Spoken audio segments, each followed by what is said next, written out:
يعني في المستقبل يجب أن نبدأ عملنا اليوم لسنة 2026 ولسنة 2030، وأن نأخذ بعين الاعتبار عندما قالت الرئيسة أو المنسقة الوطنية بأن حكومة 2030 ولا حكومة 2030 حكومة كأس العالم، فهمها المجتمع خطأ.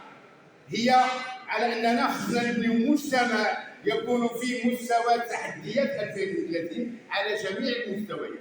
فالمؤسسة الملكية من حيث المشاريع الكبرى تسير بسرعة.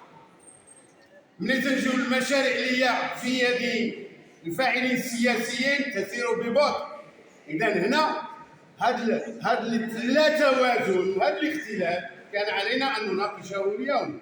كيف يكون حزب الأثر والمعاصرة السباق في إعطاء في المبادرات وفي إعطاء في ظل، لأن صراحة مخجل جدا عندما نتكلم عن البث السياسي، مخجل جدا عندما نرى خرجات الأحزاب السياسية المشكلة في حكومة التحالف ولا خرجات المعارضة.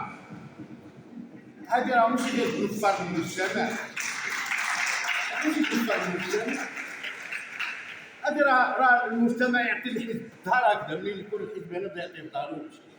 مازال ما لقيناش الخطاب السياسي اللي هو في التسيير، والخطاب السياسي للمعارضة والمعارضة البناءة. ولينا